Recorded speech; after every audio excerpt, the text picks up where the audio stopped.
El chasquido de sus dedos resonó en el comedor como un látigo, como siempre lo hacía, como si yo fuera una extensión de su voluntad, un objeto más entre los objetos de esta casa que él había comprado con el dinero de su padre, no con el suyo, nunca con el suyo, aunque presumía ante todos que era un self-made man. ¡Qué ironía! ¡Qué profunda ironía que ahora me pidiera servir la mesa mientras ella, esa mujer con su vestido rojo que yo misma había visto en mi closet hace 3 meses, ocupaba mi silla, la silla donde yo solía sentarme cuando aún fingíamos ser un matrimonio, cuando aún había algo que salvar entre nosotros, si es que alguna vez lo hubo. Mi esposa los atenderá. No sabe hacer otra cosa, dijo con esa sonrisa que conocía tan bien, esa sonrisa que usaba cuando cerraba negocios, cuando mentía, cuando quería impresionar a los demás a costa de mi dignidad.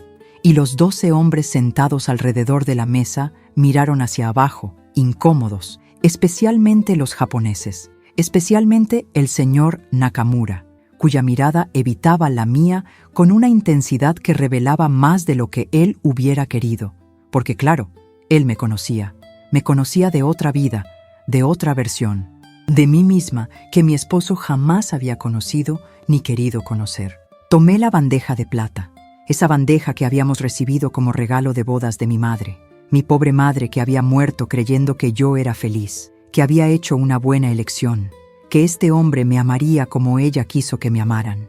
Y caminé hacia la mesa con pasos medidos, elegantes, porque si algo me habían enseñado en Tokio, era que la verdadera fuerza no se demuestra con gritos, sino con control, con la capacidad de mantener la compostura cuando el mundo entero se desmorona a tu alrededor, cuando tu marido te humilla frente a extraños, cuando la otra mujer lleva puesto tu perfume.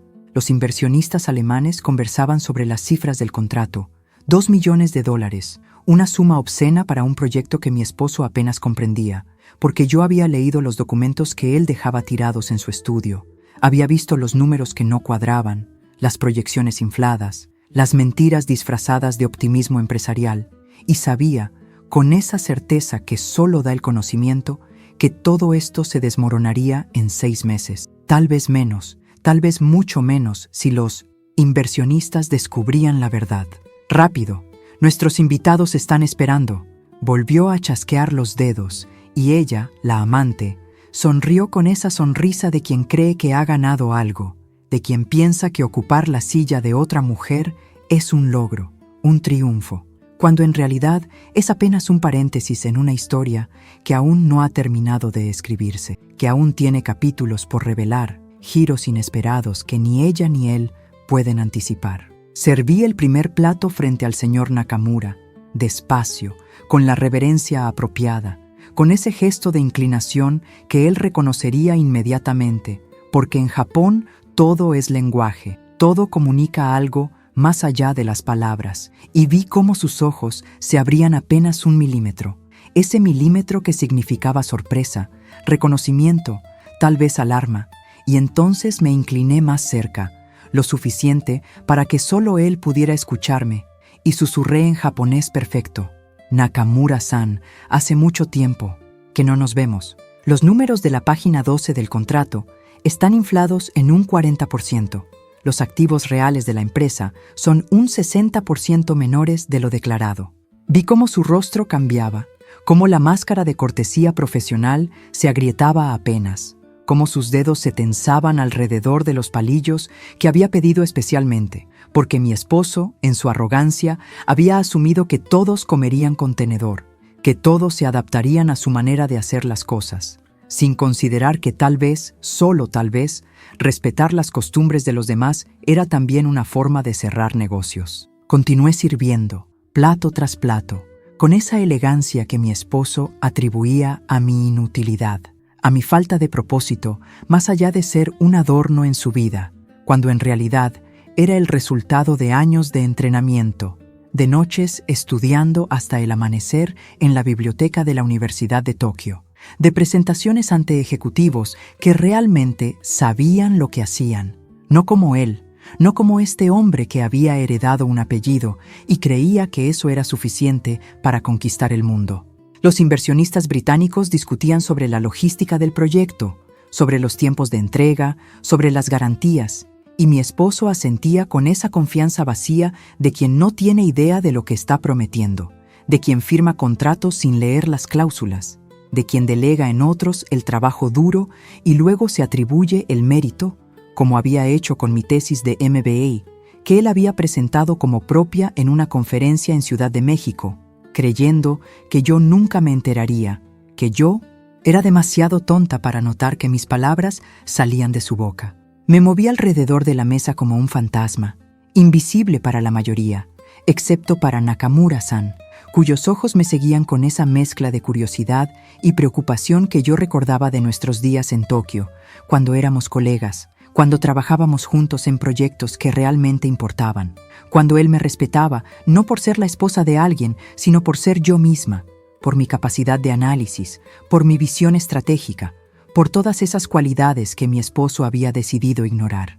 La amante bebía vino, demasiado vino para alguien que pretendía ser la anfitriona, y hablaba con acento forzado con los inversionistas franceses, tratando de impresionar, de demostrar que merecía estar ahí, en mi lugar, ocupando un espacio que no le correspondía, y yo la observaba con una mezcla de lástima y comprensión, porque sabía, con esa certeza que da la experiencia, que ella también sería reemplazada eventualmente, que mi esposo coleccionaba mujeres como coleccionaba relojes caros, sin apreciar realmente ninguno.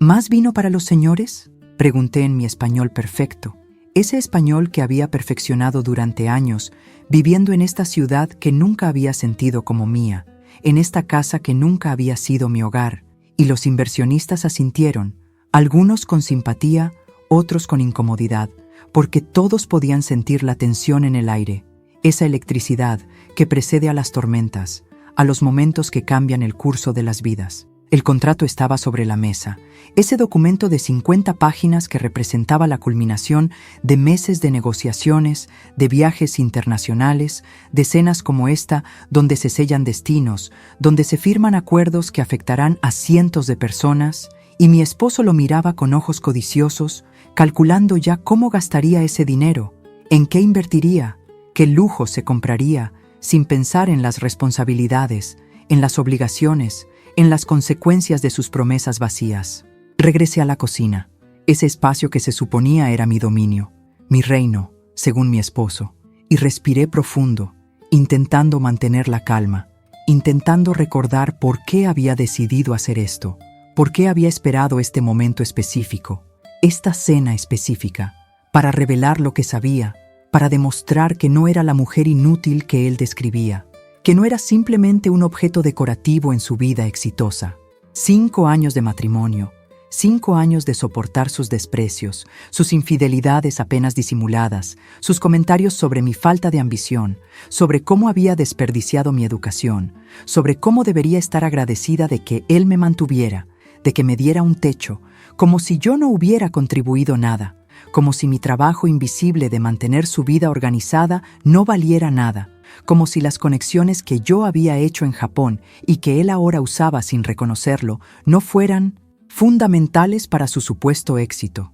Preparé el siguiente platillo, ese mole que me había tomado 2 días hacer, siguiendo la receta de mi abuela, la única persona que me había advertido sobre él, que me había dicho el día de mi boda, que los hombres como mi esposo nunca cambian, que solo empeoran con el tiempo, con el poder, con el dinero, y yo no le había creído.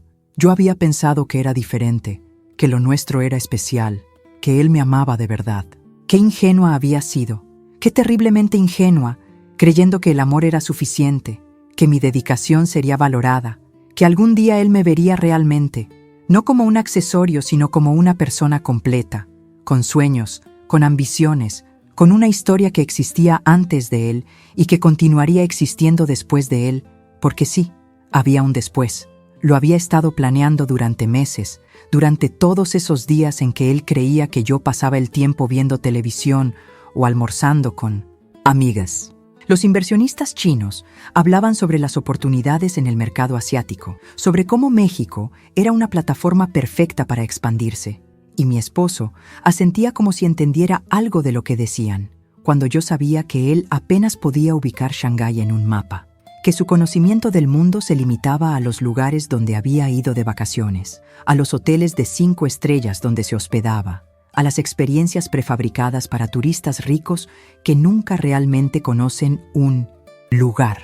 Nakamura-san carraspeó, un sonido pequeño pero significativo, y yo sabía que estaba procesando lo que le había dicho, que estaba revisando mentalmente los números, comparándolos con sus propias investigaciones, con los reportes que sin duda había encargado antes de venir a esta cena, porque hombres como él no invierten $2 millones sin hacer su tarea, sin verificar cada cifra, cada promesa, cada palabra.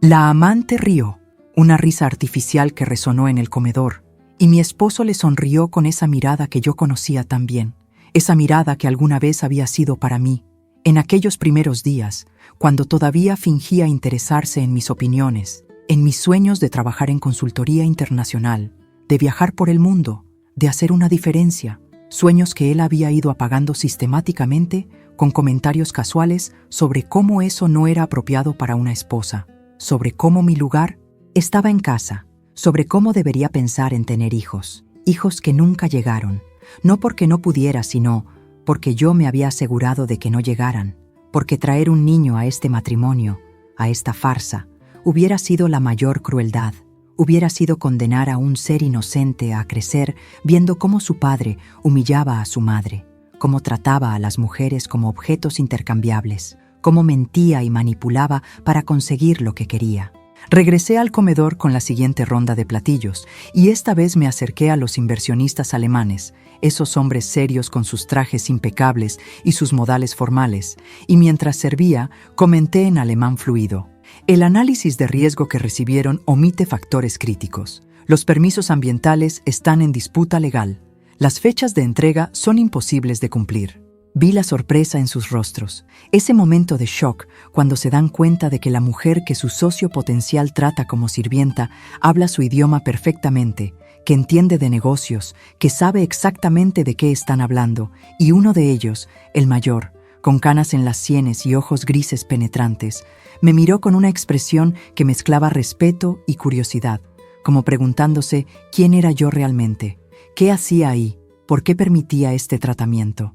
Mi esposo no notó nada, absorto como estaba en su conversación con la amante y los inversionistas franceses, gesticulando ampliamente, contando anécdotas que lo pintaban como un visionario, como un innovador, cuando en realidad era apenas un imitador, alguien que copiaba ideas de otros y las presentaba como propias, alguien que había construido su reputación sobre el trabajo de personas más talentosas que él. La noche avanzaba, y con cada plato que servía, con cada susurro en diferentes idiomas, iba tejiendo la red que eventualmente lo atraparía, que revelaría la verdad no solo sobre el contrato, sino sobre quién era él realmente, sobre la fachada que había construido tan cuidadosamente durante años, sobre las mentiras que sustentaban su supuesto imperio empresarial. Los inversionistas italianos discutían sobre la calidad de la comida, sobre cómo el mole era excepcional, sobre cómo nunca habían probado algo así, y mi esposo se atribuyó el mérito, diciendo que había elegido personalmente al chef, cuando en realidad yo había cocinado todo, cada platillo, cada salsa, cada guarnición, porque contratar un chef hubiera significado gastar dinero que él prefería usar en otras cosas, en regalos para sus amantes, en coches deportivos que apenas conducía. Me acerqué a Nakamura-san nuevamente, y esta vez le dije, tengo toda la documentación, los estados financieros reales, los contratos incumplidos, todo, y vi cómo asentía casi imperceptiblemente, cómo sus ojos me decían que entendía, que recordaba quién era yo, que sabía que esto no era casualidad, que yo había orquestado este momento con la precisión de quien entiende cómo funciona el mundo de los negocios, porque eso era lo que mi esposo nunca había entendido, lo que su arrogancia le impedía ver, que yo no había estado perdiendo el tiempo durante estos 5 años, que cada almuerzo con amigas era en realidad una reunión de networking, que cada curso de cocina era una excusa para mantener mis contactos internacionales, que cada momento que él creía que yo estaba siendo la esposa inútil que él había descrito, yo estaba construyendo mi propia red, mi propia estrategia de salida. La amante se levantó para ir al baño,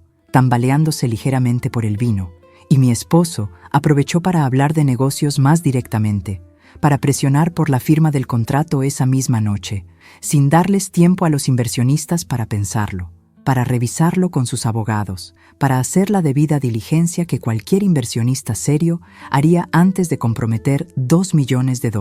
Pero Nakamura-san ya estaba alerta, y vi cómo intercambiaba miradas con los alemanes, cómo los británicos fruncían el ceño, cómo todos comenzaban a ver las grietas en la presentación de mi esposo, cómo las piezas del rompecabezas empezaban a encajar de manera diferente a como él había planeado.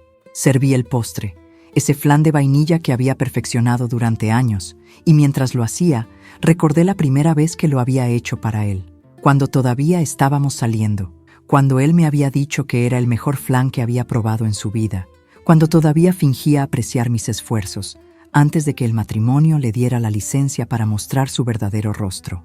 Los inversionistas comían en silencio ahora. El ambiente había cambiado. La energía de la habitación era diferente, densa, cargada de preguntas no formuladas, de dudas que comenzaban a germinar, y mi esposo lo sentía. Podía ver el pánico creciendo en sus ojos, la desesperación de quien ve su plan desmoronarse sin entender por qué. Mi esposa ha hecho un trabajo excelente, dijo de repente, intentando sonar magnánimo, intentando ganar puntos con los inversionistas, mostrándose como un esposo generoso, sin darse cuenta de que ya era demasiado tarde, de que las semillas de la duda ya estaban plantadas, creciendo, floreciendo en las mentes de esos hombres que no habían llegado a donde estaban siendo ingenuos. Me acerqué una última vez a la mesa y esta vez hablé en voz alta, en español, para que todos pudieran entender. Señores, ha sido un placer servirles esta noche. Si necesitan cualquier información adicional sobre el proyecto, sobre los números reales, sobre la viabilidad del mismo, estaré encantada de proporcionársela. Tengo 10 años de experiencia en consultoría internacional y un MBA de la Universidad de Tokio, donde, curiosamente, conocí al señor Nakamura cuando trabajábamos juntos en proyectos similares. El silencio que siguió fue absoluto, total, como si el mundo entero hubiera dejado de respirar por un momento. Y vi cómo mi esposo me miraba con una expresión que nunca había visto antes, una mezcla de shock, de rabia, de miedo, de comprensión tardía de que había subestimado completamente a la persona con la que había compartido su vida durante 5 años. Nakamura-san sonrió, una sonrisa pequeña pero genuina, y dijo en español con acento pero claramente: «Señora Takahashi Martínez, qué sorpresa tan grata. No sabía que estaba casada ahora. La última vez que la vi, estaba rechazando una oferta de trabajo de nuestra firma en Tokio para regresar a México. Me preguntaba qué había sido de usted». Y ahí estaba, la verdad sobre la mesa, servida junto con el postre, la revelación de que yo no era quien mi esposo había dicho que era, de que tenía una vida, una carrera, una identidad completa que él había ignorado sistemáticamente, que había borrado de su narrativa porque no encajaba con su necesidad de sentirse superior, de ser el único exitoso en la relación. Los inversionistas me miraban ahora con otros ojos, y yo podía leer sus pensamientos, podía ver cómo reevaluaban la situación, cómo se preguntaban qué más no les había dicho mi esposo, qué otras verdades había omitido, qué otras mentiras había contado para conseguir su dinero. La amante regresó del baño, ajena a lo que había pasado, y se sentó nuevamente en mi silla, en esa silla que ya no significaba nada, porque el poder no reside en dónde te sientas, sino en quién eres, en lo que sabes, en lo que puedes hacer. Y yo había demostrado esa noche que tenía más poder del que cualquiera de ellos había imaginado. Mi esposo intentó reír, intentó convertirlo en una broma, diciendo algo sobre cómo yo siempre había sido modesta sobre mis logros, sobre cómo él siempre me había apoyado. Pero sus palabras sonaban huecas, desesperadas, y todos en la mesa podían sentirlo. Podían ver al emperador sin ropa, al hombre detrás de la cortina, pequeño y asustado y completamente expuesto. Nakamura-san se reclinó en su silla, ese gesto que yo recordaba también de nuestras reuniones en Tokio, cuando estaba a punto de hacer una pregunta importante, una de esas preguntas que cambian el curso de las negociaciones, y dijo con esa cortesía japonesa que enmascara la determinación más férrea: «Señor Martínez, creo que sería prudente posponer la firma del contrato hasta que podamos revisar ciertos detalles con más cuidado. Su esposa ha planteado algunas preocupaciones que merecen nuestra atención».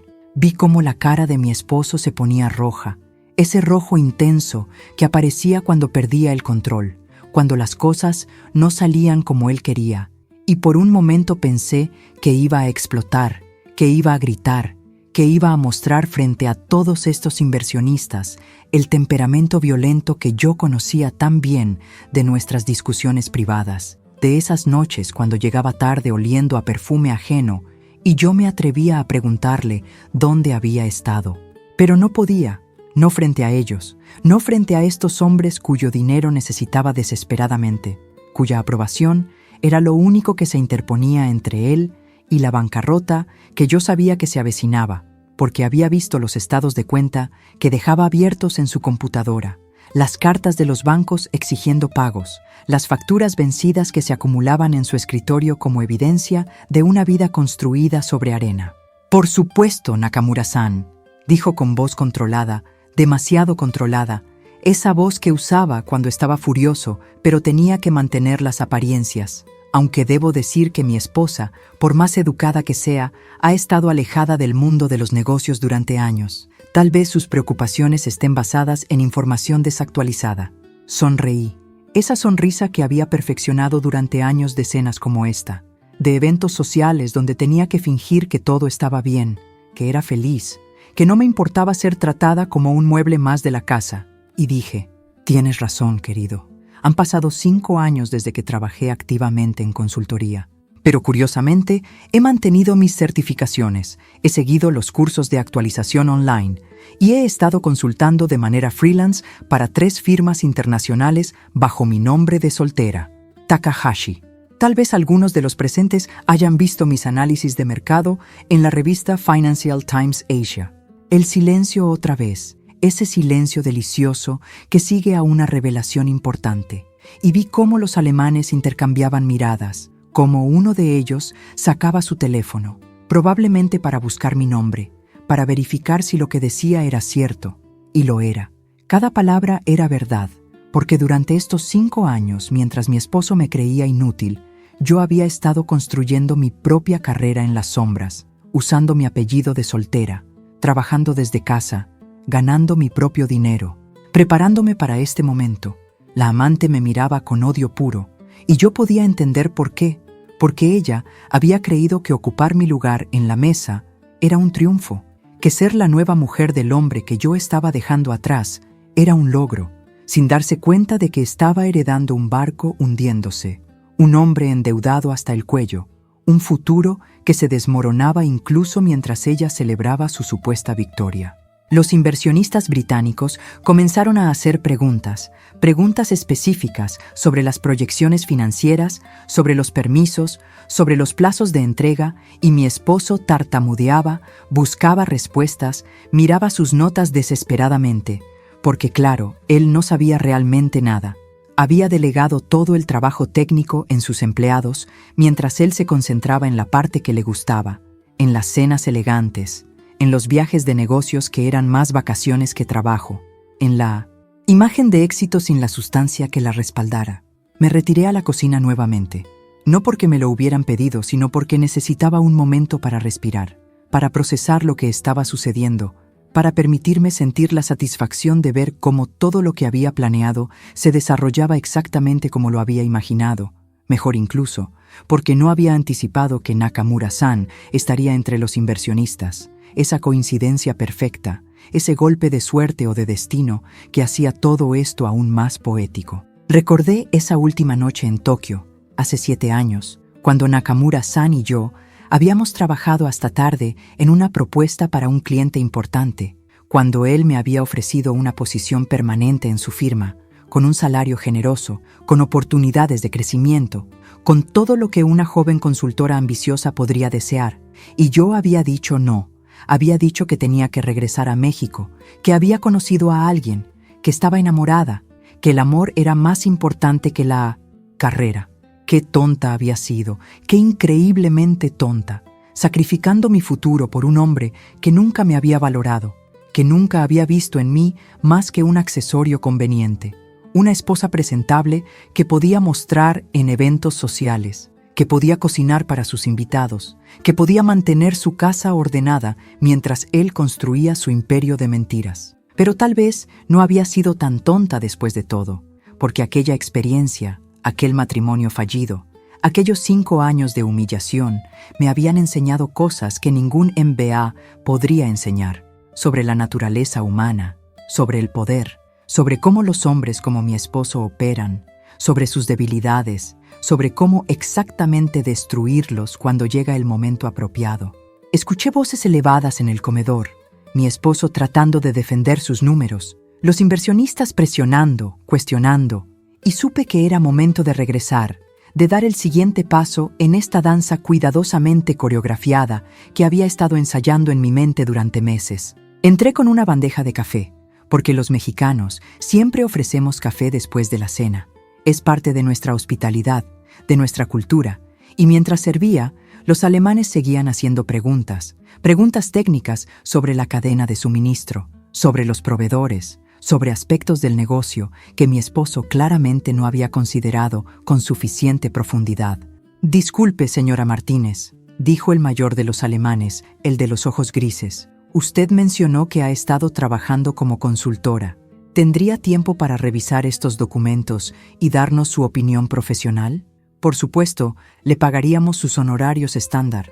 Mi esposo casi se atraganta con su café, y la amante dejó de fingir que entendía la conversación, y yo dije con la voz más profesional que pude, «Por supuesto. Mi tarifa es de $500 por hora para análisis de contratos de esta magnitud.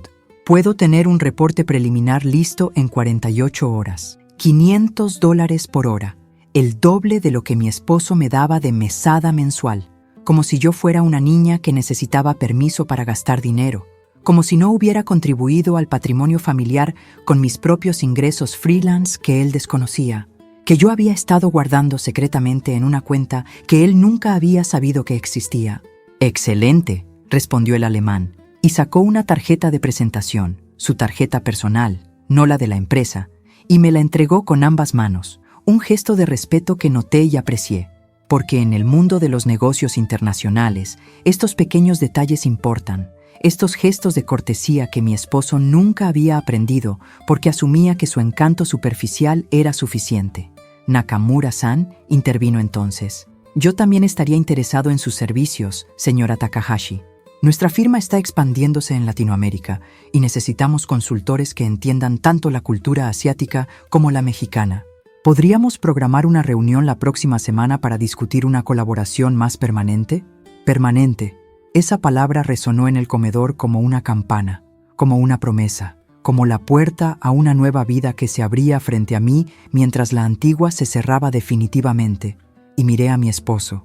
Vi la comprensión Downing en sus ojos, el entendimiento de que yo no solo estaba saboteando su contrato, sino construyendo mi propia salida, mi propia carrera, mi propia independencia financiera, que haría innecesario todo lo que él me había dado durante estos años. «Sería un placer, Nakamura-san», respondí en japonés, y luego traduje al español para el beneficio de los demás, porque la cortesía profesional requiere que todos en la mesa entiendan la conversación, algo que mi esposo nunca había practicado cuando hablaba en inglés, asumiendo que todos lo entenderían, excluyendo a aquellos que no lo hablaban fluentemente. Los franceses, que habían estado relativamente callados, comenzaron a hacer sus propias preguntas sobre el mercado local, sobre las regulaciones, sobre los competidores, y mi esposo intentaba responder, pero sus respuestas eran vagas, generales, el tipo de respuestas que da alguien que ha leído un par de artículos en Internet, pero no ha hecho el trabajo real de investigación, de análisis, de due diligence que cualquier proyecto serio requiere. La amante intentó intervenir.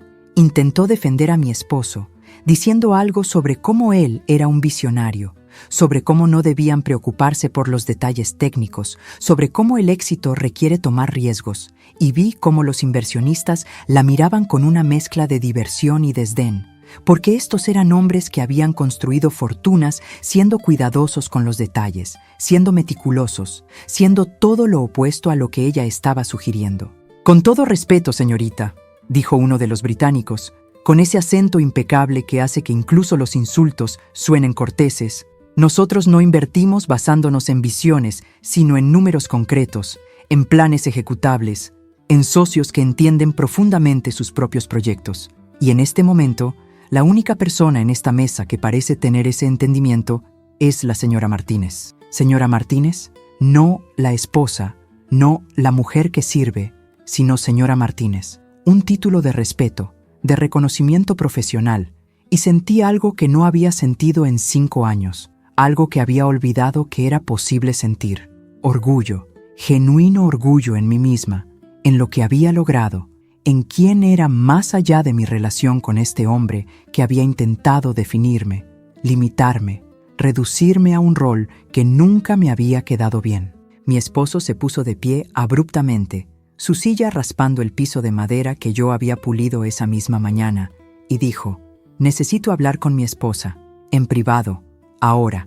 Pero Nakamura-san también se puso de pie, y con esa autoridad tranquila que caracteriza a los verdaderos líderes dijo: «Creo que sería inapropiado interrumpir esta discusión de negocios para asuntos personales. La señora Martínez está aquí en capacidad profesional ahora, no como anfitriona. Si necesita hablar con ella sobre asuntos maritales, sugiero que lo haga después de que hayamos concluido».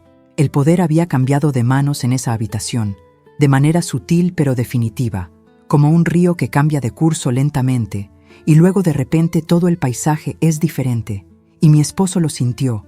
Vi el pánico en sus ojos, la desesperación de quien ve su control deslizándose entre sus dedos sin poder hacer nada para detenerlo.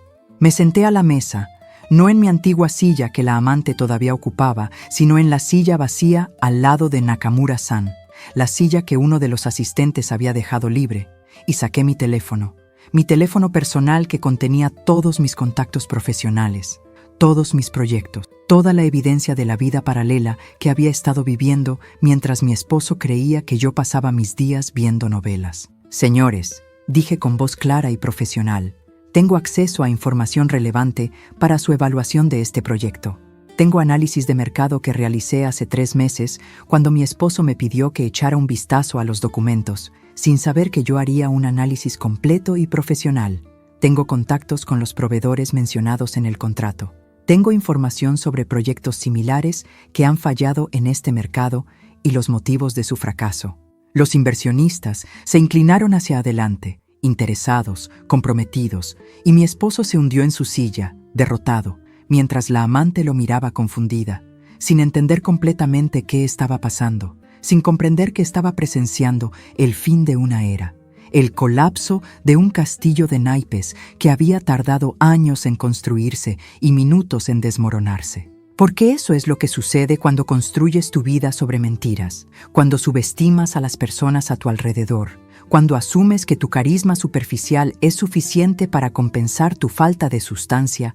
Eventualmente la realidad te alcanza, eventualmente alguien ve a través de ti, eventualmente el precio de tus engaños viene a cobrarse con intereses. Pasé las siguientes 2 horas respondiendo preguntas, proporcionando datos, explicando contextos que mi esposo había omitido o no había entendido, y con cada respuesta que daba, con cada insight que compartía, veía cómo los inversionistas me miraban con más respeto, con más interés. No como la esposa decorativa, sino como la profesional competente que siempre había sido bajo la superficie. Los chinos estaban particularmente interesados en mis contactos en Asia, en mi entendimiento de cómo hacer negocios en esa región, y me hicieron preguntas específicas sobre protocolos, sobre timing, sobre las sutilezas culturales que pueden hacer o romper una negociación. Y yo respondí con la precisión de quien ha vivido esa experiencia, de quien ha trabajado en esos mercados, de quien entiende que los negocios internacionales son tanto sobre relaciones como sobre números. Mi esposo intentó intervenir varias veces, intentó retomar el control de la conversación, pero cada vez que lo hacía, sus comentarios sonaban más huecos, más desesperados, más obviamente inadecuados comparados con las respuestas detalladas y fundamentadas que yo estaba proporcionando. La amante eventualmente se levantó y se fue, murmurando algo sobre un dolor de cabeza, y yo la vi salir con una mezcla de lástima y alivio. Lástima porque ella había pensado que estaba ganando algo valioso y estaba descubriendo que no era así.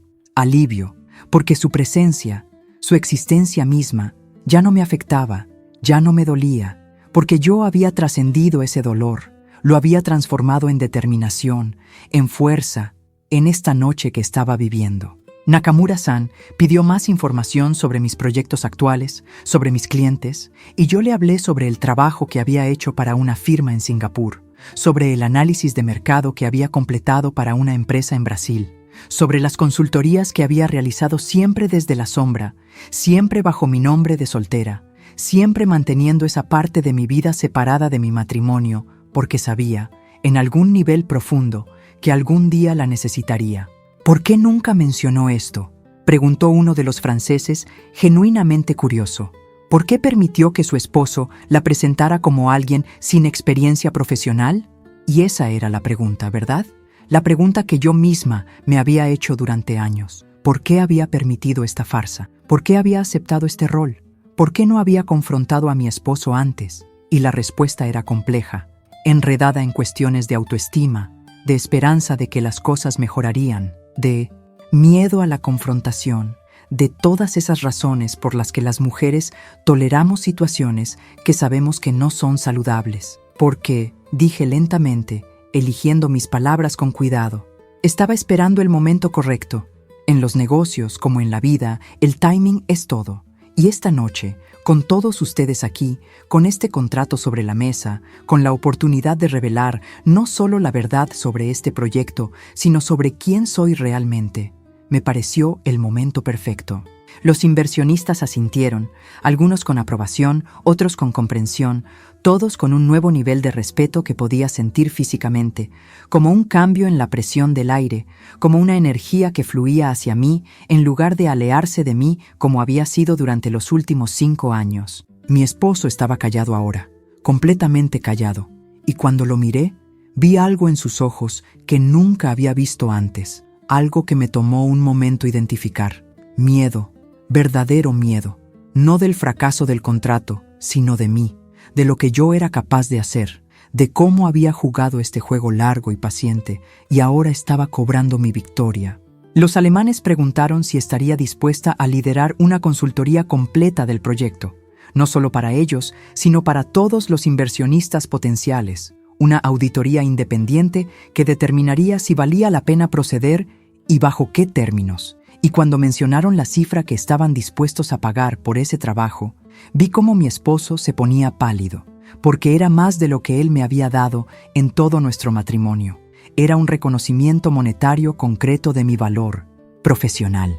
Lo haré, dije, pero bajo ciertas condiciones. Necesitaré acceso completo a todos los documentos financieros, a todos los contratos, a todas las comunicaciones relevantes. Necesitaré entrevistar a los proveedores, a los socios potenciales, a cualquiera que tenga información material sobre el proyecto.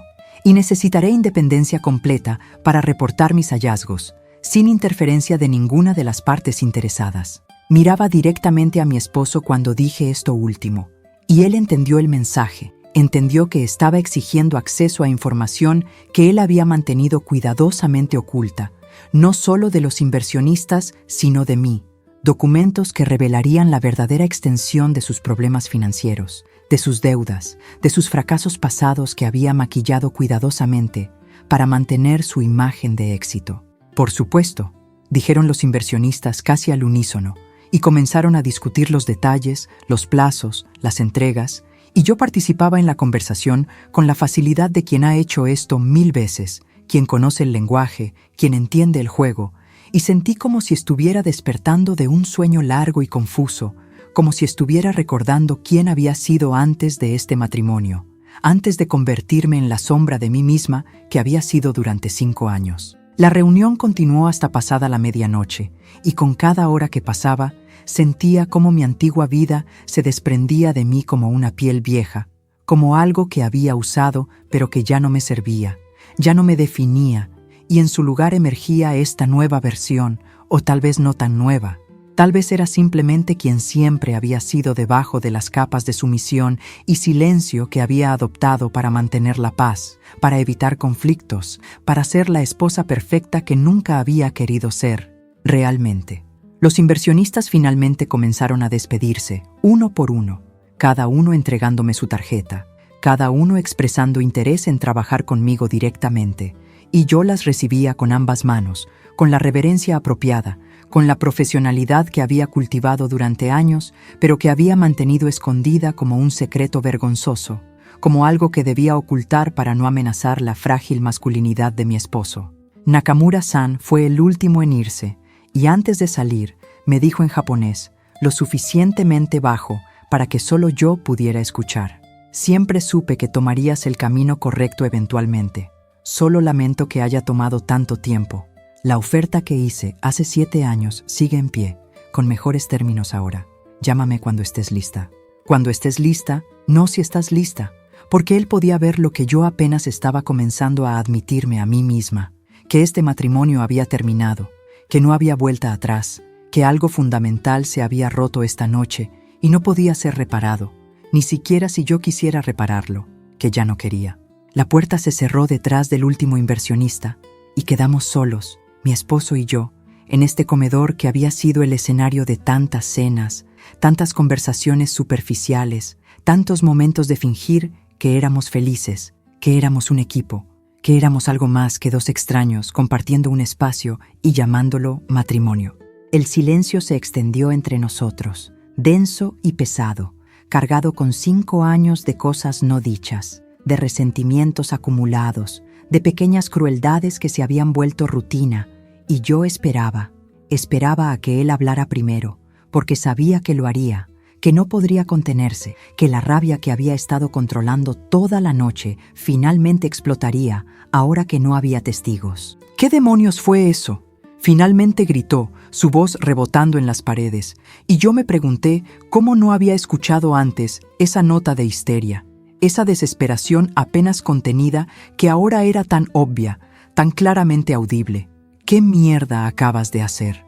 Me senté en mi silla, la que la amante había ocupado, reclamándola, y lo miré con una calma que no sabía que poseía, con una frialdad que me sorprendió a mí misma, y dije, hice mi trabajo, respondí preguntas, proporcioné información profesional.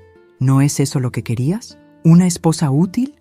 No te hagas la lista conmigo, gritó acercándose, y por un momento pensé que me golpearía, que cruzaría esa línea que nunca había cruzado antes, aunque había llegado cerca muchas veces. Pero se detuvo, sus manos temblando, y vi que sabía que si me tocaba ahora, si dejaba alguna marca, yo lo usaría en el divorcio que ambos sabíamos que venía. No me hago nada, respondí, mi voz tranquila, medida. Simplemente dejé de fingir, dejé de pretender que era la persona que tú querías que fuera. Dejé de hacerme pequeña para que tú te sintieras grande. Acabas de arruinar el negocio de mi vida, gritó, y había lágrimas en sus ojos ahora, lágrimas de rabia, de frustración, de impotencia. $2 millones, $2 millones que necesitamos, que tú necesitas, lo corregí. Yo no necesito nada de ti. No he necesitado nada de ti durante mucho tiempo. He estado ganando mi propio dinero, construyendo mi propia carrera, preparándome para este momento. Lo vi procesar esto. Vi cómo la información penetraba lentamente, cómo empezaba a entender la magnitud de lo que había pasado. No solo esta noche, sino durante años, cómo yo había estado planeando esto, trabajando hacia esto, mientras él me creía pasiva, inútil, dependiente. ¿Cuánto tiempo?, preguntó, su voz ahora más baja, más peligrosa. ¿Cuánto tiempo has estado planeando esto?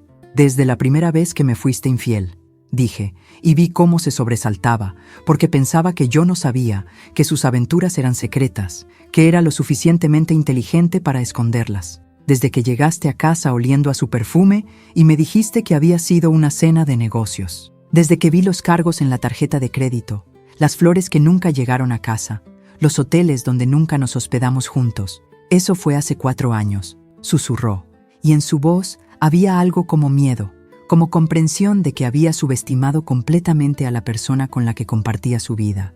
4 años y 3 meses, lo corregí, porque recordaba la fecha exacta, el momento exacto en que algo se había roto en mí, o tal vez se había arreglado, el momento en que dejé de ser la esposa que lloraba y esperaba y perdonaba, y me convertí en la mujer que documentaba, que planeaba, que preparaba su salida con la meticulosidad de quien sabe que solo tendrá una oportunidad. Se dejó caer en una silla, la arrogancia finalmente desinflándose, y lo miré y sentí algo extraño, algo que no esperaba sentir, lástima, genuina lástima por este hombre que había tenido tanto y lo había desperdiciado todo, que había tenido una esposa inteligente, capaz, leal, y la había tratado como basura, que había tenido oportunidades y las había malgastado en mantener una fachada de éxito que ahora se desmoronaba a su alrededor. ¿Y ahora qué?, preguntó, y en su voz había resignación, como si ya supiera la respuesta, como si pudiera ver el futuro desplegándose inevitable frente a él. Ahora me voy, dije simplemente. Mañana vendré por mis cosas. El abogado se pondrá en contacto contigo sobre los papeles del divorcio. No voy a pedir nada de ti, ni la casa, ni dinero, ni nada. Solo quiero mi libertad. ¿Y si no acepto el divorcio?, preguntó. Un último intento de recuperar algo de control, de poder, de la dinámica que había dominado durante 5 años. Me reí, una risa corta y sin humor, y saqué mi teléfono, abrí una carpeta que había titulado simplemente Evidencia, y se lo mostré. Tengo documentación de todas tus infidelidades. Tengo grabaciones de nuestras discusiones donde me insultas. Tengo evidencia de fraude fiscal, de documentos falsificados, de toda la información que necesitarán los inversionistas y las autoridades para entender exactamente quién eres. Puedes aceptar un divorcio amigable o puedo hacer tu vida muy, muy difícil. Vi cómo su cara palidecía mientras scrolleaba a través de las imágenes, las grabaciones de audio, los documentos escaneados, años de evidencia recopilada metódicamente, guardada en la nube, respaldada en múltiples ubicaciones, porque yo había aprendido a ser cuidadosa, a ser exhaustiva, a no dejar nada al azar. Me has estado espiando, dijo. Y había indignación en su voz, como si él tuviera derecho a la privacidad después de todo lo que había hecho, como si yo fuera la villana de esta historia.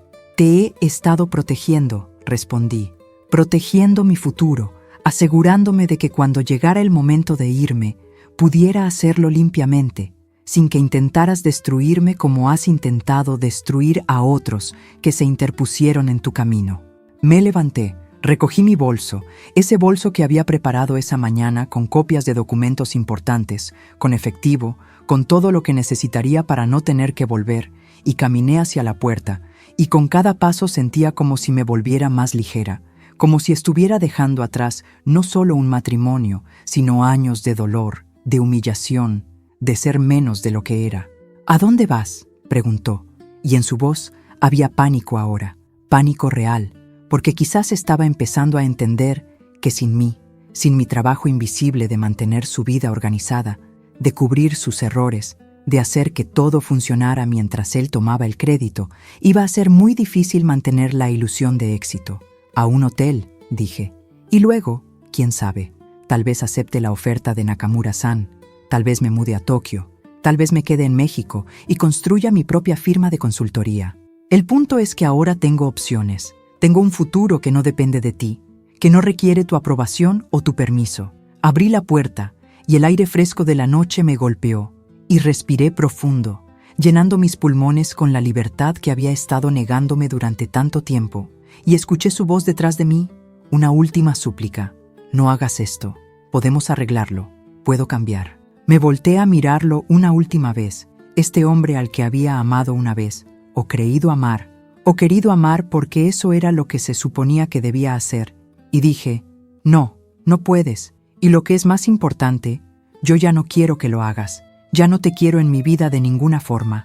Adiós. Cerré la puerta detrás de mí y caminé hacia mi coche, ese coche que él había comprado para mí, pero que estaba a mi nombre, porque aunque había sido controlador, no había sido lo suficientemente cuidadoso con los detalles legales. No había anticipado que yo usaría cada pequeño error suyo a mi favor. Conduje hacia el hotel que había reservado esa tarde, un hotel pequeño pero elegante en el centro de la ciudad, lejos de nuestro vecindario, lejos de la vida que había estado viviendo, y mientras conducía por las calles vacías de la madrugada, sentí lágrimas en mis mejillas, pero no eran lágrimas de tristeza, sino de alivio, de liberación, de la emoción de comenzar de nuevo.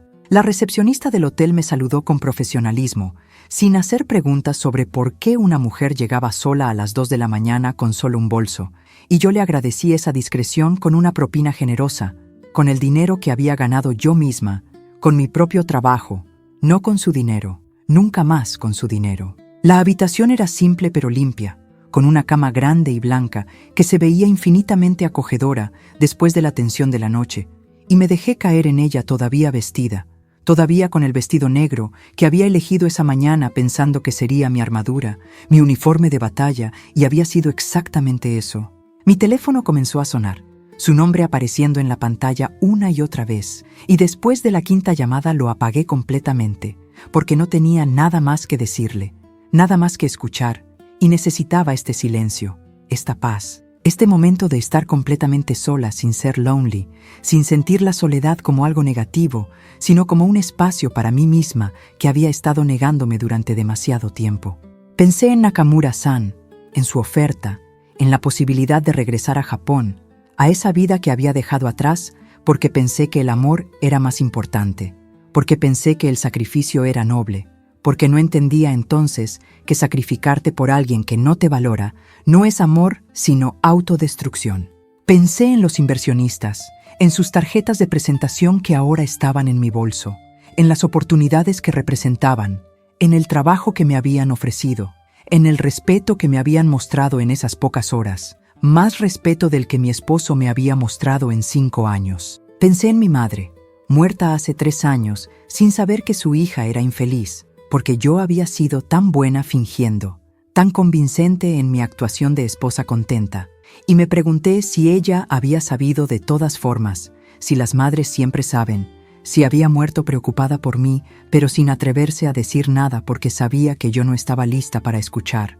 Me levanté y me quité el vestido. Lo colgué cuidadosamente porque los hábitos de 5 años no desaparecen en una noche. Y me di una ducha larga y caliente, lavando no solo la suciedad del día, sino simbólicamente todo lo que había sido, todo lo que había soportado, todo lo que había permitido. Y cuando salí, me sentí renovada, renacida, lista para lo que viniera después. Me puse la bata del hotel y me senté en la cama con mi laptop, esa laptop que había comprado yo misma hace 3 años, cuando decidí que necesitaba herramientas propias, que no podía depender de usar su computadora con su permiso, y abrí mi correo electrónico, ese correo profesional que mantenía separado de todo lo demás, y comencé a escribir. Le escribí a Nakamura-san, agradeciéndole por la reunión, expresando mi interés en su oferta, solicitando más detalles sobre la posición que había mencionado, y mientras escribía, sentía cómo mi voz profesional regresaba, cómo las palabras fluían con una facilidad que había olvidado, cómo era capaz de articular mi valor, mis habilidades, mi experiencia sin la voz de mi esposo en mi cabeza diciéndome que no era suficiente, que no era capaz, que debería estar agradecida por lo poco que tenía. Le escribí a los alemanes confirmando mi disponibilidad para la consultoría que habían solicitado, proponiendo un cronograma, estableciendo términos claros y profesionales, reclamando mi expertise, mi conocimiento, mi derecho a ser compensada justamente por mi trabajo. Le escribí a cada uno de los inversionistas que me había dado su tarjeta, personalizando cada mensaje, recordándoles conversaciones específicas que habíamos tenido, demostrando que había estado prestando atención, que valoraba su tiempo y su interés, que era seria sobre establecer relaciones profesionales de largo plazo. Y mientras escribía estos correos, me di cuenta de algo. No extrañaba a mi esposo, ni siquiera un poco. Lo que había estado extrañando durante años no era a él, sino a mí misma, a la persona que había sido antes de conocerlo, a la mujer ambiciosa y capaz que se había permitido ser eclipsada por un hombre que no valía la pena ni su sombra. Terminé de escribir cerca de las 4 de la mañana, y solo entonces me permití revisar los mensajes que él había estado enviando, docenas de ellos, progresando de la rabia a la súplica, a la amenaza a la falsa promesa de cambio, el ciclo completo del abusador emocional cuando pierde control, y los leí con desapego, con la distancia de quien está leyendo sobre la vida de otra persona, porque eso era lo que era ahora, mi antigua vida, algo que había pasado pero que ya no me definía. Le respondí con un solo mensaje, corto y claro. Mi abogado se pondrá en contacto. No me llames más, no me busques, hemos terminado. Y lo bloqueé su número, su email, sus redes sociales, cada punto de contacto que había entre nosotros, cortando los lazos con la determinación de quien sabe que no puede haber medias tintas, que no puede haber solo una conversación más, porque esas conversaciones nunca llevan a nada bueno, solo a más manipulación, más promesas vacías, más tiempo perdido. Me acosté finalmente cuando el sol comenzaba a salir, pintando el cielo de rosa y naranja, colores de nuevo comienzo, de esperanza, de posibilidad, y cerré los ojos sabiendo que cuando despertara, despertaría a una vida completamente diferente, a un futuro que era mío para construir como quisiera, sin las limitaciones que él había intentado imponerme, sin la pequeña caja en la que había intentado meterme. Soñé con Tokio, con las luces de la ciudad reflejándose en el río Sumida, con las calles llenas de gente donde nadie me conocía, donde podía ser simplemente yo misma sin el peso de las expectativas, sin la historia de fracaso matrimonial, solo una profesional capaz haciendo su trabajo, viviendo su vida, siendo suficiente por sí misma.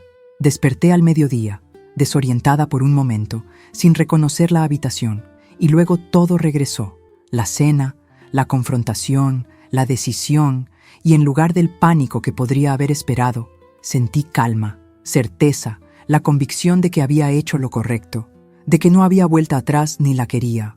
Pedí servicio a la habitación, café y fruta y pan dulce, y mientras comía, revisé mis emails, y había respuestas ya. Nakamura-san había respondido invitándome a una videollamada esa tarde.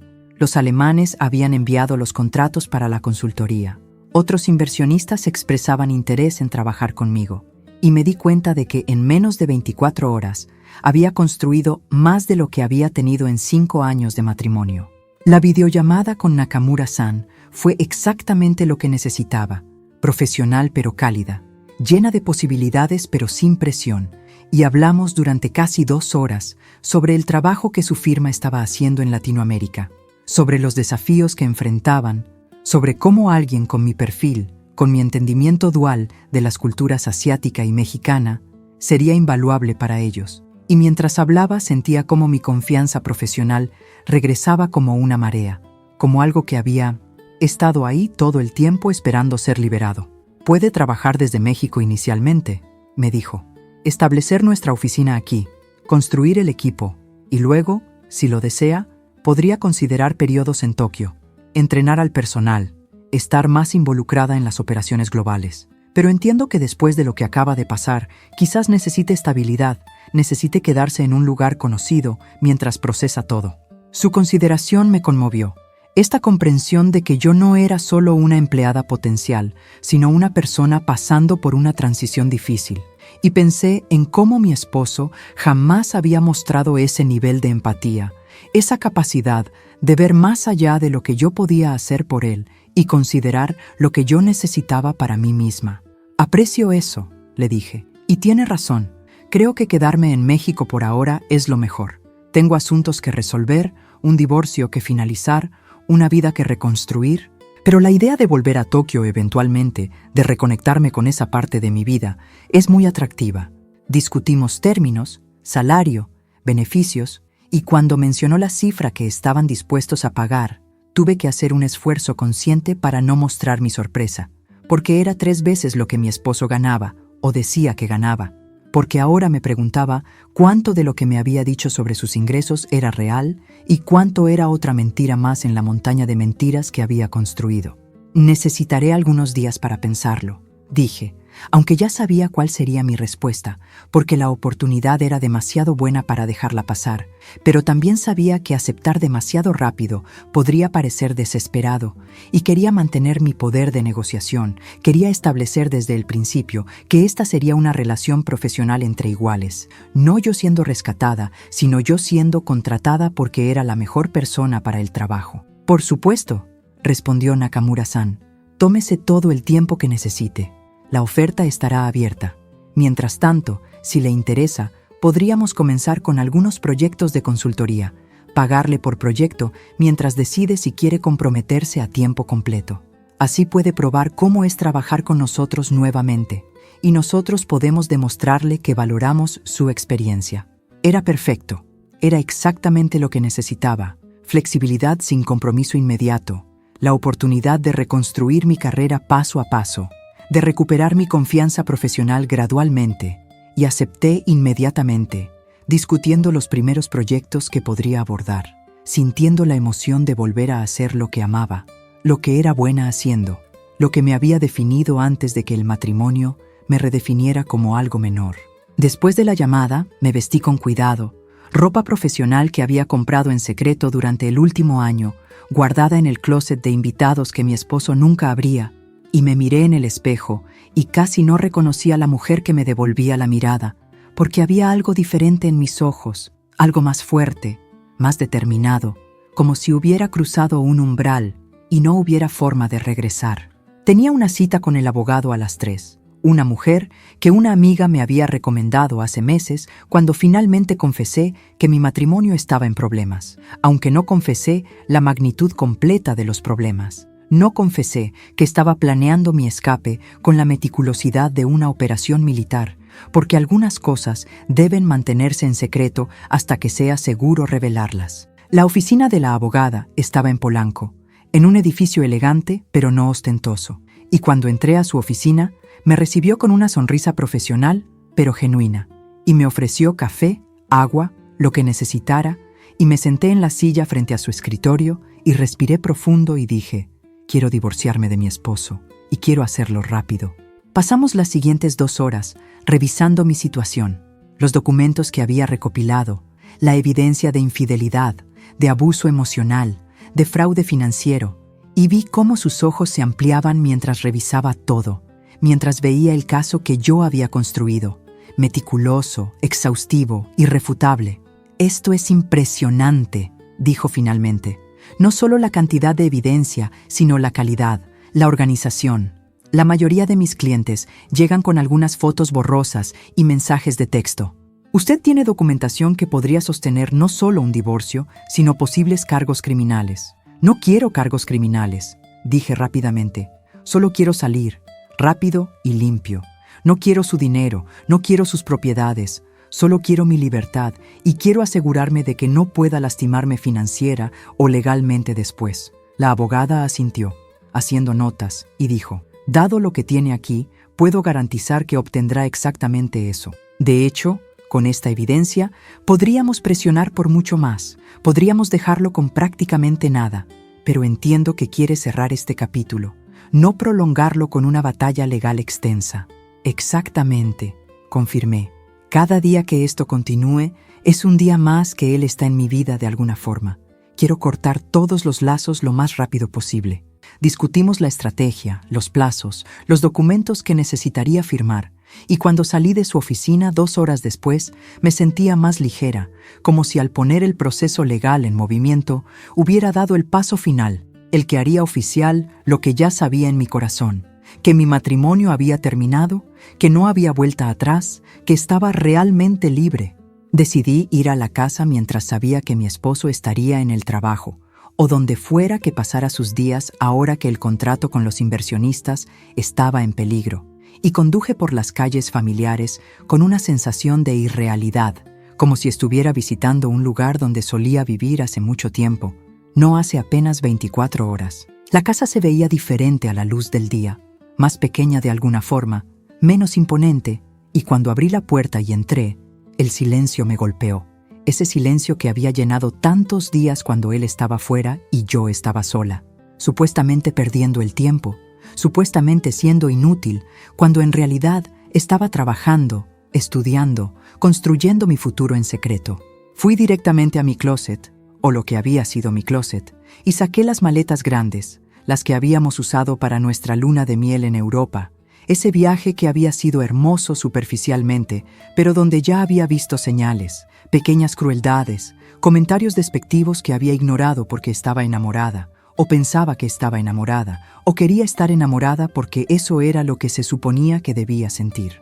Empaqué metódicamente solo lo que era mío, solo lo que había comprado yo o recibido de mi familia, nada que él pudiera reclamar como suyo o nuestro. Y mientras empacaba, encontré cosas que había olvidado, fotografías de mi vida antes de él, certificados de mis cursos y estudios, recuerdos de Tokio que había guardado en el fondo del closet como si fueran vergonzosos, como si mi vida antes de él fuera algo que debía ocultar. Encontré mi tesis de MBA, esa que él había plagiado, y la sostuve en mis manos y sentí rabia, pura rabia de que hubiera tomado mi trabajo, mi esfuerzo, mis ideas, y las hubiera presentado como suyas, y nadie lo había cuestionado, porque por supuesto que el hombre exitoso había escrito algo inteligente. No podía haber sido su esposa quien lo escribió, su esposa que no sabía hacer nada más que servir la mesa. La guardé cuidadosamente en mi maleta, junto con todos mis otros documentos importantes, mi título universitario, mis certificaciones profesionales, mi pasaporte, todo lo que probaba quién era yo más allá de ser su esposa, y me di cuenta de que había estado guardando estas cosas como si fueran secretos, como si mi propia educación y logros fueran algo vergonzoso en lugar de algo de lo cual estar orgullosa. Escuché la puerta principal abrirse y mi corazón se aceleró, y por un momento consideré esconderme, evitar la confrontación, pero luego recordé que ya no tenía que esconderme de nada, que esta era tanto mi casa como la suya hasta que el divorcio fuera final, y continué empacando, escuchando sus pasos acercándose al cuarto. «¿Qué estás haciendo?», preguntó desde la puerta, y su voz sonaba cansada, derrotada, muy diferente de la rabia de anoche, y cuando lo miré vi que se veía terrible, como si no hubiera dormido, como si hubiera envejecido 10 años en una noche. «Estoy recogiendo mis cosas», dije simplemente, como te dije que haría. «No tienes que irte», dijo, y había algo en su voz que podría haber sido genuino, podría haber sido real arrepentimiento, pero yo ya no confiaba en mi habilidad para distinguir sus emociones reales de sus manipulaciones, y ya no me importaba de todas formas. «Sí tengo que irme», respondí. «No hay nada aquí para mí. No hay futuro aquí. Solo hay más de lo mismo, y ya tuve suficiente de lo mismo». Se sentó en la cama, nuestra cama, donde habíamos dormido juntos durante 5 años, donde habíamos hecho el amor cuando todavía fingíamos que el sexo significaba algo, donde yo había llorado en silencio tantas noches mientras él dormía sin darse cuenta o sin importarle, y dijo: «Los inversionistas se retiraron. Todos. Nakamura-san llamó esta mañana y canceló formalmente. Los alemanes enviaron un email. Los británicos, los franceses, todos. Dijeron que tenían preocupaciones sobre la viabilidad del proyecto». «¡Qué sorpresa!», dije sin simpatía. «Resulta que los inversionistas serios hacen su debida diligencia. ¿Quién lo hubiera pensado?». «Esto me va a arruinar», dijo, y había lágrimas en sus ojos ahora. «Estoy endeudado hasta el cuello. Necesitaba ese dinero. Necesitaba ese contrato para salvar todo, para pagar las deudas, para mantener la empresa a flote». «Entonces quizás deberías haber construido una empresa real», dije, cerrando una maleta, «en lugar de una fachada. Quizás deberías haberme escuchado cuando te ofrecí ayuda hace 3 años, cuando te dije que los números no cuadraban, cuando traté de advertirte. Pero no, yo no sabía nada de negocios, ¿recuerdas?». «¿Cómo podía saber que eras una experta?», preguntó, y había genuina confusión en su voz, como si realmente no pudiera entender por qué yo no había alardeado de mis credenciales, por qué había mantenido mi vida profesional separada. «Porque pudiste haberme preguntado», dije, mi voz elevándose ahora. «Pudiste haber mostrado interés en quién era yo, en lo que había hecho antes de conocerte, en lo que hacía durante el día cuando pensabas que estaba perdiendo el tiempo. Pudiste haberme tratado como una persona completa, en lugar de como un accesorio conveniente». «Yo te amaba», dijo, y sonaba como si creyera que era verdad, como si realmente pensara que lo que habíamos tenido era amor. «No», lo corregí, «tú amabas la idea de mí, la esposa perfecta que cocina y limpia y se ve bien en los eventos, pero nunca me conociste realmente, nunca quisiste conocerme, porque si me hubieras conocido, hubieras tenido que verme como una igual, y eso amenazaba tu necesidad de sentirte superior». Tomé mi segunda maleta y la llevé a la puerta, y él no se movió para detenerme. Solo se quedó sentado en la cama, derrotado, y parte de mí sentía lástima por él, pero la mayoría de mí solo sentía alivio de que finalmente esto estaba terminando. Finalmente me estaba yendo. «¿Y qué hay de nosotros?», preguntó. «¿De todo lo que construimos juntos?». «No construimos nada juntos», dije, volteándome para mirarlo una última vez. «Tú construiste una ilusión, y yo la mantuve funcionando mientras me hacía más pequeña cada día. Pero ahora terminé. Terminé de hacerme pequeña para que tú puedas sentirte grande. Bajé las maletas a mi coche. Hice 2 viajes más por el resto de mis cosas, mis libros, mi laptop, las pocas pertenencias que realmente importaban. Y cada vez que subía, él seguía sentado en la misma posición, mirando al vacío, y me pregunté si estaba procesando todo lo que había perdido, no solo el contrato o el dinero, sino a mí, la persona que había mantenido su vida organizada, que había cubierto sus errores, que había sido el andamiaje invisible de su supuesto éxito.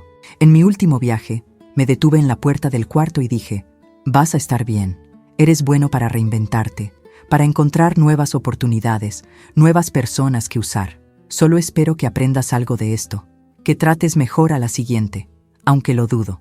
No habrá una siguiente, dijo, y tal vez era verdad en ese momento, tal vez realmente lo creía, pero yo sabía que los hombres como él siempre encuentran a alguien más, siempre encuentran a otra mujer dispuesta a creer sus promesas, a caer por su encanto superficial, hasta que ella también ve a través de él y se va. Cerré la puerta de la casa por última vez, y mientras conducía de regreso al hotel, llamé a mi amiga Laura, la única persona a quien le había confiado algunos de mis problemas durante el último año, aunque no todo, nunca todo, porque tenía miedo de que si decía las palabras en voz alta, si admitía completamente lo infeliz que era, tendría que hacer algo al respecto antes de estar lista. Lo hice, le dije cuando contestó. Me fui, pedí el divorcio, se acabó. Hubo un momento de silencio y luego escuché su voz, emocionada, aliviada.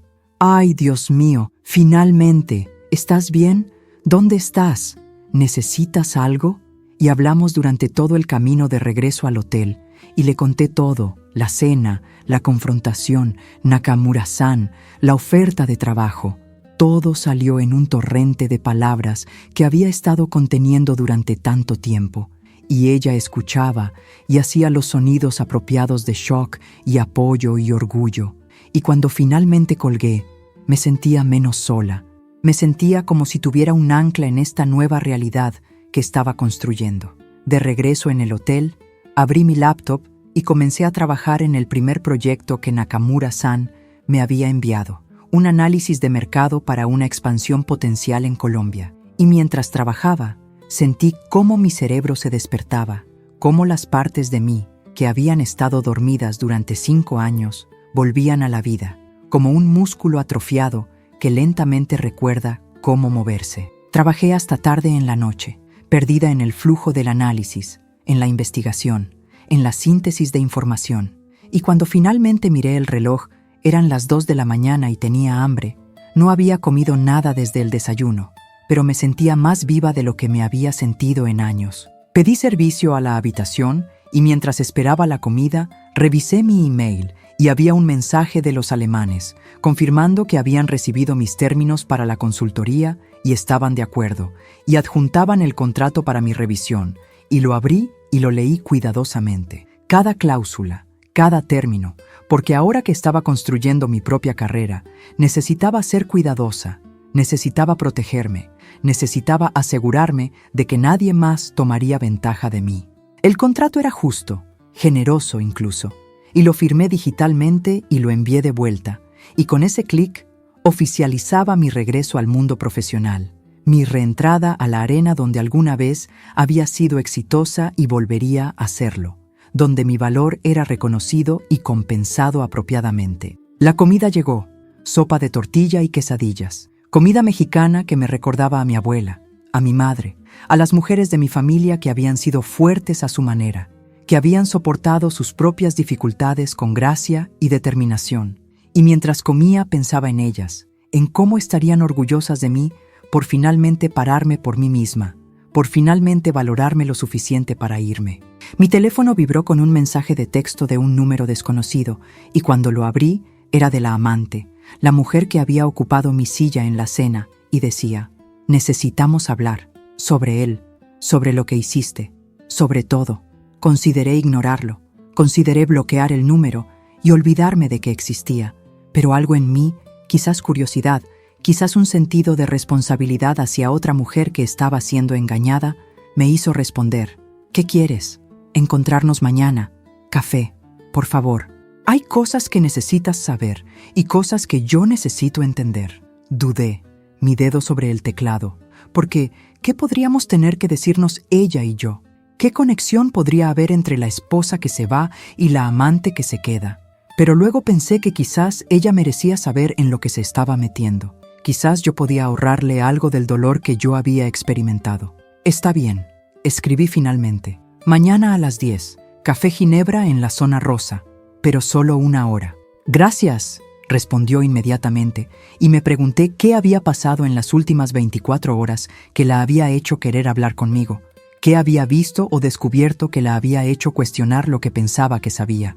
Llegué al café Ginebra 10 minutos antes de las 10, porque los viejos hábitos de puntualidad no desaparecen fácilmente, y pedí un café americano y me senté en una mesa del fondo, donde pudiera ver la entrada, donde pudiera prepararme para lo que fuera que viniera. Y mientras esperaba, pensaba en todas las veces que había imaginado confrontar a las amantes de mi esposo, las conversaciones que había ensayado en mi cabeza, las cosas que les diría sobre quién era él realmente, pero nunca lo había hecho porque siempre había sido más fácil culparlo a él, más fácil verme como la víctima de su infidelidad que como alguien que eligió quedarse a pesar de conocer la verdad.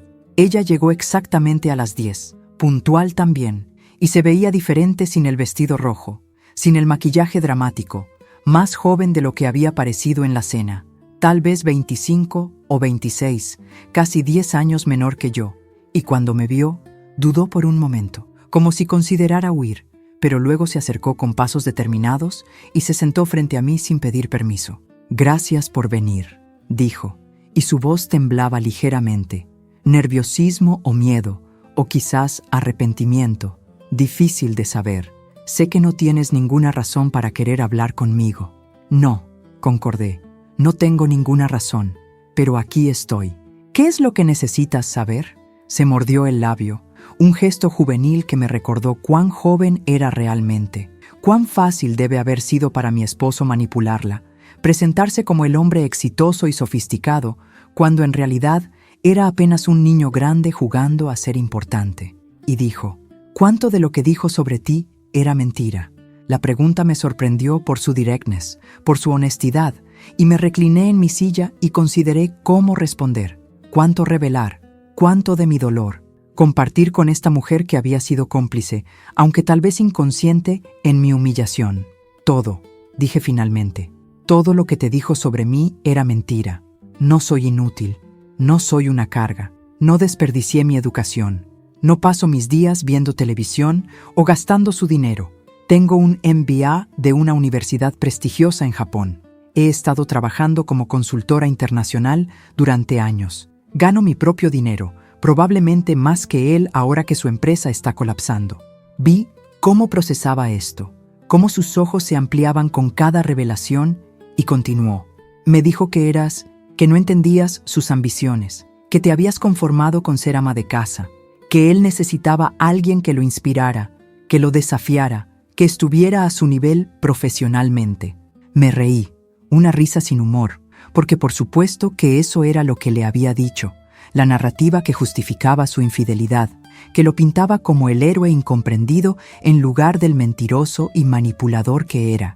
Y dije, yo tenía más educación que él cuando nos casamos, más experiencia profesional, más conexiones internacionales, pero él necesitaba sentirse superior. Entonces, sistemáticamente, me hizo sentir pequeña. Me convenció de que no tenía valor más allá de ser su esposa. Me aisló de mi carrera hasta que casi me creí sus mentiras. «Dios», susurró ella, y había lágrimas en sus ojos ahora. «He sido tan estúpida». «No eres estúpida», dije, y lo decía en serio porque yo también había caído por sus mentiras una vez. Yo también había creído en la versión de él mismo que presentaba al mundo. «Eres joven, y él es muy bueno en lo que hace. Es encantador, convincente. Sabe exactamente qué decir para hacerte sentir especial, única, como si fueras la única que realmente lo entiende». Ella asintió, limpiándose las lágrimas, y dijo, «Después de que los inversionistas se fueron esa noche, después de que te fuiste, él cambió. Se puso furioso, violento casi, tirando cosas, gritando sobre cómo lo habías traicionado, cómo habías arruinado todo. Y yo traté de calmarlo, de apoyarlo, pero él me gritó también, me dijo cosas horribles, y por primera vez vi algo en sus ojos que me asustó de verdad. Asentí, sin sorprenderme, porque yo había visto esa rabia muchas veces, aunque nunca me había golpeado, nunca había cruzado esa línea física, pero la violencia emocional había sido constante, las palabras diseñadas para herir, para controlar, para mantenerme pequeña y asustada y dependiente. Al día siguiente, continuó, empecé a investigar.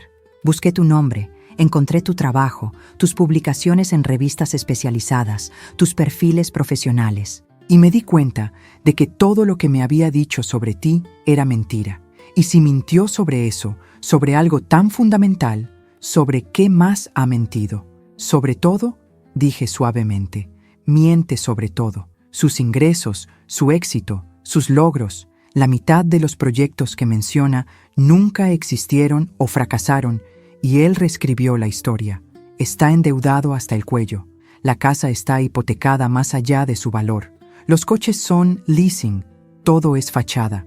Vi cómo esta información la golpeaba, cómo iba procesando cada revelación, reevaluando todo lo que pensaba que sabía, y me recordó a mí misma hace 4 años, cuando empecé a ver las grietas en su historia, cuando empecé a cuestionar las inconsistencias, cuando empecé a documentar las mentiras. ¿Por qué me estás diciendo todo esto?, preguntó. ¿Por qué no simplemente dejas que descubra por mí misma?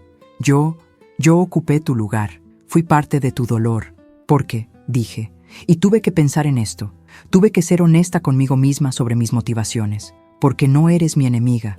Él es el que eligió engañar, el que mintió a ambas, y porque si puedo ahorrarte algo del dolor que yo experimenté, algo de los años que desperdicié, entonces tal vez valga la pena. Tal vez eso le da algún significado a mi sufrimiento. Ella lloró entonces, realmente lloró, y yo le pasé servilletas y esperé a que se calmara, y pensé en cómo éramos tan diferentes pero tan similares. Ambas habíamos caído por las mismas mentiras. Ambas habíamos creído que éramos especiales, que con nosotras sería diferente, que él cambiaría, que el amor sería suficiente. «¿Ya lo dejaste, verdad?», preguntó cuando pudo hablar nuevamente. «¿Ya te fuiste completamente?». «Sí», confirmé. «Inicié el divorcio. Recogí mis cosas. Ya no vivo con él. Y estoy construyendo mi nueva vida. La vida que debía haber vivido desde el principio si no hubiera sacrificado tanto por un hombre que nunca me valoró». «¿Y no tienes miedo?», preguntó. «¿De estar sola? ¿De empezar de nuevo?». «Aterrorizada», admití, porque era verdad, porque detrás de toda la bravura y la confianza había miedo, miedo de fracasar, de descubrir que no era tan capaz como pensaba, de que tal vez él tenía razón y yo no era suficiente. Pero más aterrorizada estaba de quedarme, de despertar en 10 años y darme cuenta de que había desperdiciado mi vida entera en un matrimonio muerto, con un hombre que nunca me amó realmente. Ella asintió lentamente y pude ver las ruedas girando en su cabeza, las decisiones formándose, y me pregunté si ella también se iría, si esta conversación sería el catalizador para su propia escape, o si necesitaría más tiempo, más dolor, más evidencia antes de poder admitir que lo que tenía con él no era amor, sino manipulación. «Hay algo más», dijo dubitativamente, «algo que creo que deberías saber».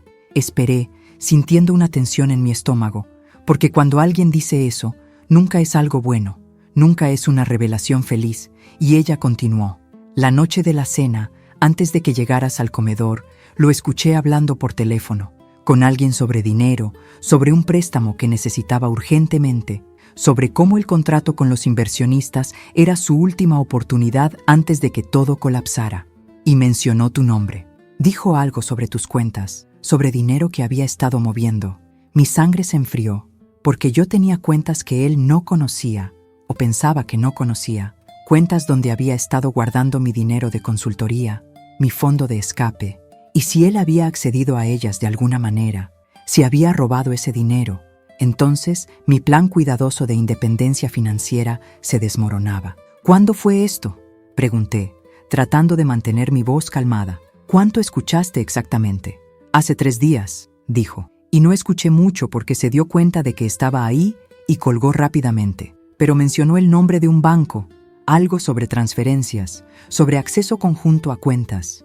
Acceso conjunto, pensé con pánico creciente, y entonces recordé que años atrás, cuando recién nos habíamos casado, él había insistido en tener acceso a mi cuenta principal, por si acaso, por emergencias, por conveniencia, y yo había aceptado porque estaba enamorada y confiaba en él, y no podía imaginar que algún día usaría ese acceso contra mí. Gracias por decirme, dije, ya sacando mi teléfono, ya entrando a mi app bancaria, y mi corazón latía fuerte mientras esperaba que cargara, mientras rezaba para que mi dinero estuviera todavía ahí, que él no hubiera cruzado esa línea, que no hubiera robado lo que era mío. La pantalla cargó y sentí como si toda la sangre drenara de mi cara, porque la cuenta estaba vacía, completamente vacía, los $50,000 que había ahorrado durante 4 años de trabajo secreto, gone, transferidos 3 días atrás, el día antes de la cena, cuando él ya sabía que los inversionistas venían, cuando ya estaba planeando cómo usar ese dinero. ¿Qué pasa?, preguntó ella, viendo mi expresión. ¿Qué hizo? Robó mi dinero, dije, mi voz sonando distante, como si viniera de muy lejos, todo el dinero que había ahorrado. $50,000, gone. Ella maldijo en voz baja, y luego dijo, hay que recuperarlo, hay que hacer algo. ¿No puedes llamar al banco? ¿Reportar fraude? No es técnicamente fraude, dije amargamente, porque tenía acceso legal a la cuenta. Yo le di permiso años atrás. Fue estúpida, tan increíblemente estúpida. Pero incluso mientras decía esto, mi cerebro ya estaba trabajando, ya estaba pensando en soluciones, en cómo recuperar ese dinero, o al menos asegurarme de que no pudiera hacer más daño, y llamé a mi abogada inmediatamente, sin importar que fuera sábado por la mañana. Ella contestó después de 3 timbres, profesional como siempre, y le expliqué la situación rápidamente, las palabras saliendo en un torrente, y la escuché tomar notas, escuché el clic de su teclado mientras escribía, y finalmente dijo, ok, esto es serio pero manejable. Primero, vamos a poner un freeze en todas tus cuentas restantes inmediatamente. Segundo, vamos a incluir este robo en los procedimientos de divorcio. Tercero, vamos a conseguir una orden de restricción financiera que le prohíba acceder o disponer de cualquier asset matrimonial sin autorización de la corte. ¿Pero puedo recuperar el dinero?, pregunté, porque eso era lo que realmente importaba. Ese dinero representaba mi independencia, mi seguridad, mi capacidad de empezar de nuevo sin depender de nadie. Probablemente, dijo ella, dado que fue tomado sin tu conocimiento o consentimiento en el contexto de un matrimonio que ya estaba en proceso de disolución, y dado que puedes probar que era dinero que tú ganaste independientemente, hay buenos argumentos legales para recuperarlo. Pero tomará tiempo. Tiempo. Siempre era cuestión de tiempo. Y yo no tenía tiempo. Necesitaba ese dinero ahora. Necesitaba saber que podía pagar mi hotel, mi abogada, mis gastos mientras construía mi nueva vida. Pero entonces recordé los contratos que había firmado, el trabajo que había asegurado, los ingresos que empezarían a llegar pronto, y me di cuenta de que sí, él había robado mi pasado, pero no podía robar mi futuro. Haz lo que tengas que hacer, le dije a mi abogada, y gracias por contestar en fin de semana. Para esto me pagas, respondió con un toque de humor. Y además, tu caso es interesante. No todos los días represento a alguien que tiene evidencia tan exhaustiva de misconduct matrimonial. Vamos a destruirlo legalmente. Colgué y miré a la amante, que me observaba con una mezcla de horror y comprensión, y dije, ¿entonces, todavía crees que es el hombre maravilloso que pensabas que era? Ella sacudió su cabeza lentamente y dijo, me voy a ir también. Hoy, no puedo estar con alguien así. No puedo ser parte de esto. Bien, dije, y lo decía en serio, porque mereces mejor. Todas merecemos mejor que hombres que mienten y roban y manipulan. Eres joven.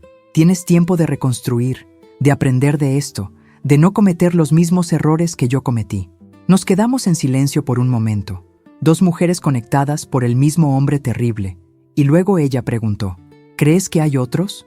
¿Otras mujeres que no sabemos? Probablemente, dije, porque los patrones eran claros, porque hombres como él no cambian, solo encuentran nuevas víctimas, pero no son nuestra responsabilidad. Nosotras somos nuestra responsabilidad, salvarnos a nosotras mismas, reconstruir nuestras vidas, aprender a reconocer las señales la próxima vez. Ella asintió, y entonces hizo algo inesperado. Extendió su mano a través de la mesa, y yo la tomé, y nos quedamos así por un momento. Un gesto de solidaridad entre mujeres que habían sobrevivido al mismo hombre, que habían elegido salvarse a sí mismas en lugar de seguir siendo cómplices de su destrucción. Gracias, dijo finalmente, por no odiarme, por darme esta información, por tratarme como persona en lugar de como enemiga. No tengo energía para odiarte, dije honestamente. Necesito toda mi energía para reconstruir mi vida, para ser quien se supone que deba ser, y espero que tú hagas lo mismo. Nos separamos en la entrada del café, ella yendo en una dirección y yo en otra, y mientras caminaba de regreso a mi coche, pensaba en todas las mujeres que habían estado en nuestros zapatos, todas las que vendrían después, y me prometí a mí misma que nunca más permitiría que un hombre me hiciera sentir pequeña, que nunca más sacrificaría mi identidad por una relación, que nunca más confundiría amor con sumisión.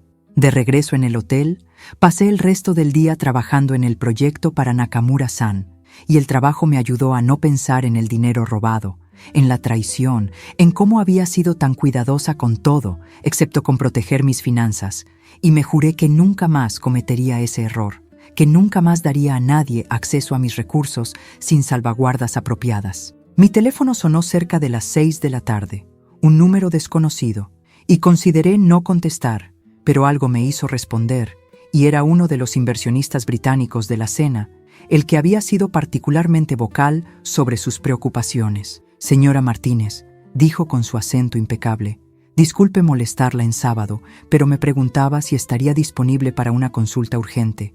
Estamos considerando un proyecto diferente en México, completamente separado de su esposo, y nos gustaría su expertise. El timing no podía ser mejor, y discutimos los detalles, la compensación, el alcance del trabajo, y cuando colgué 30 minutos después, había asegurado otro contrato, más dinero entrando, más evidencia de que podía hacer esto, de que podía construir una carrera exitosa independientemente de mi esposo, de que tenía valor que el mercado reconocía y estaba dispuesto a pagar. Los días siguientes pasaron en un blur de actividad, reuniones con abogados, videollamadas con clientes, trabajo en múltiples proyectos simultáneamente, y apenas tuve tiempo de pensar en mi esposo, en el matrimonio que estaba terminando, en la vida que estaba dejando atrás, porque estaba demasiado ocupada construyendo la nueva. La abogada trabajó rápidamente, y en menos de una semana teníamos la orden de restricción financiera, congelando todos los assets matrimoniales, y él estaba siendo citado no solo para el divorcio, sino para explicar la transferencia no autorizada de mi dinero, y recibí un mensaje de texto de él, desesperado, diciendo que necesitábamos hablar, que podíamos resolver esto sin abogados, sin cortes, sin hacer las cosas feas. Pero ya eran feas. Habían sido feas durante años, solo que ahora la fealdad era visible, era pública, era innegable, y le respondí con un solo mensaje. Habla con mi abogada, y lo bloqueé nuevamente, cortando ese último hilo de comunicación directa. 2 semanas después de la cena que había cambiado todo, estaba sentada en un café diferente, en Condesa, con un grupo de mujeres empresarias que Laura me había presentado, y estábamos discutiendo la posibilidad de formar una cooperativa de consultoras, una red de mujeres profesionales que se apoyaran mutuamente, que compartieran recursos y contactos, que se negaran a trabajar para menos de lo que valían. Y mientras escuchaba sus historias, sus luchas, sus triunfos, me di cuenta de que no estaba sola, que había comunidad, que había otras mujeres que entendían lo que era reconstruirse después de haber sido sistemáticamente destruida por hombres que se suponía debían amarlas, y sentí esperanza, genuina esperanza de que no solo sobreviviría a esto, sino que prosperaría.